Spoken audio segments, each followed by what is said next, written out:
जय श्री कृष्णा दोस्तों, कैसे हैं आप सभी।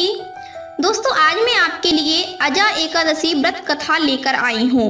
भगवान श्री कृष्ण और अर्जुन की वार्तालाप में ये कथा आगे बढ़ती है। आइए हम सब भी इसे विस्तार से सुने। अर्जुन ने कहा, हे पुंडरीकाक्ष, आप कृपा करके मुझे भाद्रपद माह के कृष्ण पक्ष की एकादशी के विषय में भी बतलाइए। इस एकादशी का क्या नाम है तथा इसके व्रत का क्या विधान है। इसका व्रत करने से किस फल की प्राप्ति होती है। तब श्री कृष्ण ने कहा, हे कुंती पुत्र, भाद्रपद माह के कृष्ण पक्ष की एकादशी को अजा एकादशी कहते हैं। इसका व्रत करने से सभी पाप नष्ट हो जाते हैं। इस लोक और परलोक में मदद करने वाली इस एकादशी व्रत के समान संसार में कोई दूसरा व्रत नहीं है। अब ध्यान पूर्वक इस एकादशी का महामात्य श्रवण करो। पौराणिक काल में भगवान श्री राम के वंश में एक चक्रवर्ती राजा हरिश्चंद्र नाम के एक राजा हुए थे। राजा अपनी सत्यनिष्ठा और ईमानदारी के लिए प्रसिद्ध थे। एक बार देवताओं ने इनकी परीक्षा लेने की योजना बनाई। राजा ने स्वप्न में देखा कि ऋषि विश्वामित्र को उन्होंने अपना राजपाट दान कर दिया है। सुबह उठते ही उन्होंने अपने सभी मंत्रियों की सभा बुलाई और अपने सपने में जो देखा वही दृश्य सबको सुनाया और वहीं पर विश्वामित्र भी थे। राजा ने जो देखा वही किया। राजा ने सत्यनिष्ठ व्रत का पालन करते हुए संपूर्ण राज्य विश्वामित्र को सौंप दिया।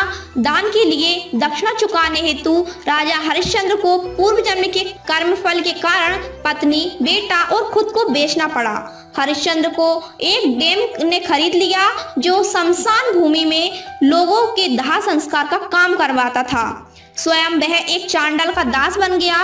उसने एक चांडाल के यहाँ कफन लेने का काम किया, किंतु उसने इस आपत्ति के काम में भी सत्य का साथ नहीं छोड़ा। जब इसी प्रकार उसे कई वर्ष बीत गए तो उसे अपने इस नीच कर्म पर बड़ा दुख हुआ और वह इससे मुक्त होने का उपाय खोजने लगा।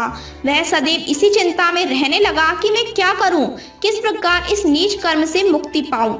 एक बार की बात है, वह इसी चिंता में बैठा था कि गौतम ऋषि उसके पास पहुंचे। हरिश्चंद्र ने उन्हें प्रणाम किया और अपनी दुख भरी कथा सुनाने लगे।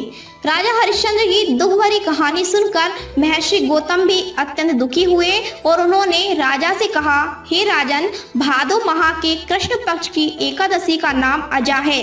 तुम उस एकादशी का विधान पूर्वक व्रत करो तथा रात्रि को जागरण करो। इससे तुम्हारे सभी पाप नष्ट हो जाएंगे। महर्षि गौतम इतना कहकर आलोक हो गए। अजा नाम की एकादशी आने पर राजा हरिश्चंद्र ने महर्षि के कहे अनुसार विधान पूर्वक उपवास तथा रात्रि जागरण किया। इस व्रत के प्रभाव से राजा के सभी पाप नष्ट हो गए। उस समय स्वर्ग में नगाड़े बजने लगे तथा पुष्पों की वर्षा होने लगी।